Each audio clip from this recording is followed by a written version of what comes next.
Chandrashekhar Azad jail जाएंगे या jail से अपने आदमी को निकाल लेंगे? क्या पूरे लखनऊ को घेर लेंगे या खुद उनके कार्यकर्ता और नेता इस जाल में फंस जाएंगे?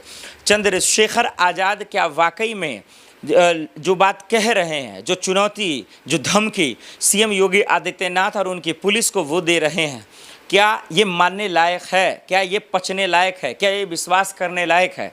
या फिर ये वाकई में एक तमाशा है? प्रयागराज में जो हिंसा हुई, जो दंगा हुआ, जो आगजनी हुई, जो तोड़ फोड़ हुआ, वो वाकई में किसने किया? क्या इसका सबूत अब तक योगी पुलिस नहीं दे पा रहा? क्या वो दे पाएगा? क्या भीम आर्मी सेना क्या वाकई में ईमानदार है? क्या मायावती को इस पर कोई एक्शन लेना चाहिए? क्या मायावती चंद्रशेखर के बचाव में आएंगी? इन तमाम सवालों को दर्शकों इस वीडियो में बताते हैं कि प्रयागराज में हिंसा कैसे हुई, योगी पुलिस सच्चा है या झूठा है, चंद्रशेखर आज़ाद जी झूठे हैं या सच्चे हैं, मायावती जी को क्या रोल अपनाना चाहिए, ये तमाम सवाल हम आपको इस वीडियो में रख देते हैं। और दूध का दूध और पानी का पानी हो जाएगा कि कौन सच्चा, कौन झूठा, कौन तमाशा कर रहा है और कौन जो है वाकई में मजाक बनाकर इस देश का रख दिया। आइए ज़रा सा सुन लीजिए, आइए ज़रा सा समझ लीजिए और देख लीजिए कि हो क्या रहा है, समझिए कि क्या चल रहा है। दर्शकों, मैं आप लोगों को बता दूं कि प्रयागराज में दरअसल चंद्रशेखर आज़ाद एक पीड़िता से मुलाकात करने जा रहे थे।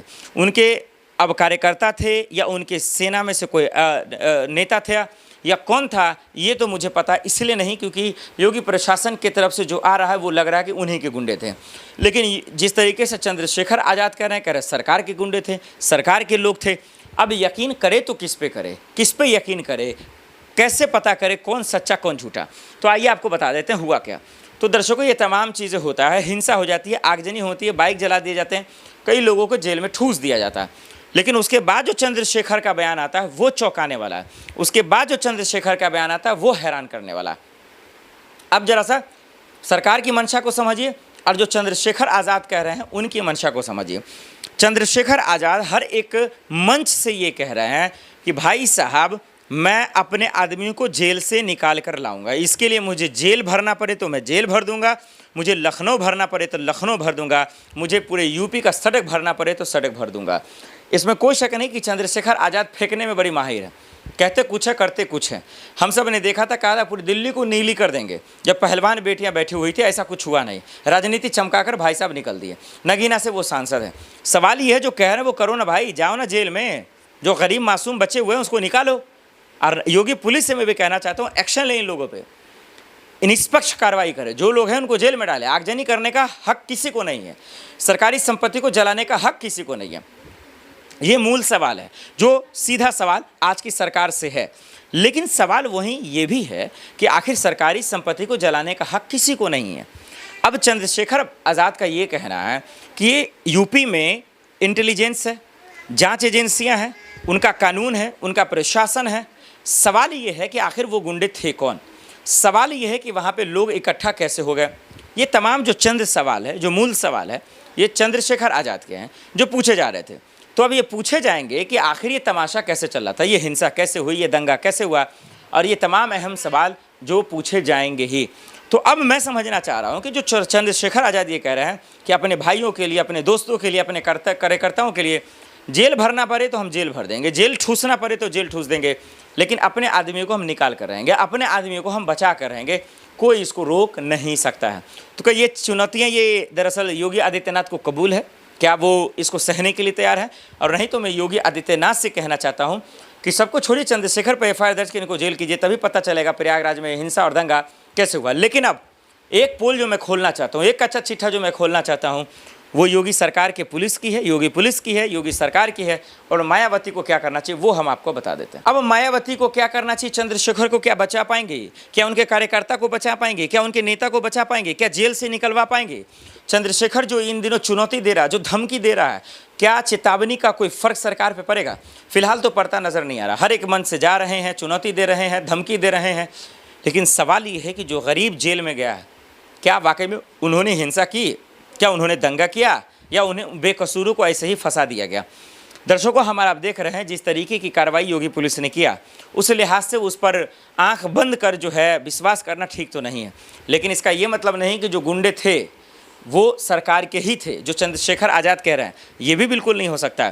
तो ऐसे में सीबीआई है, ईडी है, तमाम जांच एजेंसियां हैं, जब तक इस का निष्पक्ष जांच नहीं होता, जब तक इसका पर्दाफाश नहीं होता, पूरी पारदर्शिता से जांच नहीं होती है, तब तक ये बोलना या ये समझना या आंख बंद करके विश्वास करना बेवकूफ़ी होगी, ये जाहिलता होगी। ऐसे वक्त में ये समझने की ज़रूरत है और सरकार को काम करने की ज़रूरत है कि चंद्रशेखर को बैठा के पूछा जाए, मायावती इस बीच में आए, अगर वाकई में दलितों के साथ गलत हो रहा है, अगर वाकई में भीम आर्मी की सेना के साथ गलत हो रहा है, तो दलितों की जिम्मेदारी आप सबकी है, क्योंकि वो लोग बड़ी उम्मीद से आपको वोट देते हैं।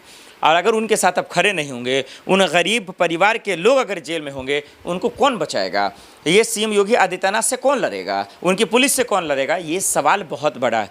ऐसे में जो लोग मन से कह रहे हैं, हम तमाम वीडियो भी आपको दिखा रहे हैं कि चंद्रशेखर आज़ाद कब क्या कह रहे हैं, उनके पीछे की मंशा क्या है, तो ऐसे वक्त में जो उनके सवाल हैं वो मूल सवाल तो हैं, लेकिन योगी सरकार को यहाँ पे एक्शन लेना चाहिए कि मायावती क्या कह रही हैं या चंद्रशेखर आज़ाद क्या कह रहे हैं या उनके नेता कार्यकर्ता क्या कह रहे हैं, उन सब को समझने के बाद पूरी तरीके से एक्शन लेना चाहिए। और जो लोग जेल में हैं, क्या वो कसूरवार हैं या बेकसूर हैं, उन सबको परख कर या तो जेल में रखे या छोड़ना चाहिए, क्योंकि इससे कहीं ना कहीं कानून की निष्पक्षता पे सवाल हमेशा उठता ही रहता है। चाहे वो बहराइच का मामला हो, संभल का मामला हो, हाथरस का मामला हो, उन्नाव का मामला हो, यूपी के अलग अलग जिलों में दर्शकों कहानियां हैं जो बताने की ज़रूरत है नहीं। तो ऐसे में योगी आदित्यनाथ की पुलिस से सीधा सवाल है कि प्रयागराज का जो कांड है उसका असली सच क्या है, उसका मास्टरमाइंड कौन है, पर्दे के पीछे किसने किया? क्या चंद्रशेखर आज़ाद ही तो नहीं है? अगर है तो सबसे पहले इस पर एफआईआर दर्ज हो, इनको जेल में डाला जाए। और मायावती जी को मैं कहना चाहता हूं कि खुलकर इस पर बात रखें, क्योंकि ये दलितों का मामला है, ये भीम आर्मी के सेना का मामला है और यूपी में बहुत वोटर हैं। हम और आप जानते हैं कि कोई भी चंद्रशेखर का ये कहना है कि इन दिनों ये वर्चस्व बढ़ रहा है हमारे पार्टियों का, दलितों का, और इसीलिए ये कुछ गुंडे लगे हुए हैं, ये साजिश है फंसाने का। इसीलिए रोहिणी एक लड़की है जिन्होंने यौन शोषण का आरोप लगा दिया, महिला आयोग में एफआईआर भी दर्ज करा दिया। इन तमाम चीज़ों के बीच में अब सवाल ये है कि क्या वाकई में प्रयागराज में जो कांड हुआ, जो हिंसा हुई, जो वायलेंस हुआ, जो लोग जेल में गए, जो आगजनी हुई, जो सरकारी संपत्ति को भून दिया गया, क्या उसका इंसाफ मिल पाएगा?